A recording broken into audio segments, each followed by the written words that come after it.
नमस्कार मित्रहो, एक काळ असा होता जेव्हा बॉलिवूडचे हिंदी चित्रपट पॅन इंडिया सुपरहिट व्हायचे आणि बॉलिवूडचे अभिनेते पॅन इंडिया सुपरस्टारचा किताब मिरवायचे.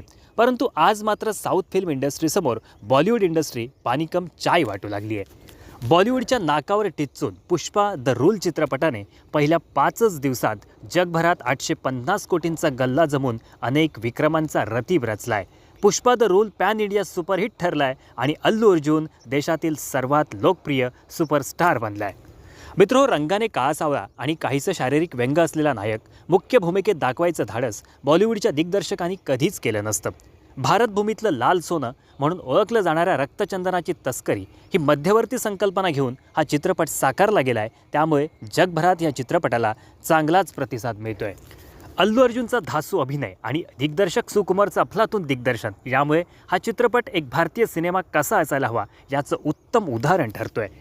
या चित्रपटात दिग्दर्शकाने रोमांस एका मर्यादेत राहून दाखवलाय. अश्लीलता, बिभत्सपणा यांना या चित्रपटात अजिबात थारा नाहीये.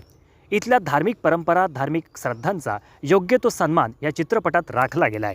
पुष्पा द रूलचं कथानक जरी काल्पनिक असलं तरी ते 3 तास प्रेक्षकांना खिळवून ठेवतं.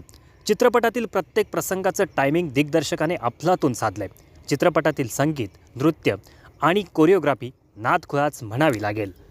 काही बुद्धिजीवी माणसांना हा चित्रपट छपरी वाटत असला तर या चित्रपटातील कथानक एका सामान्य मजुराच्या जीवनाशी जोडलेलं असल्याने सामान्य माणसाला हा चित्रपट मनापासून आवडतोय.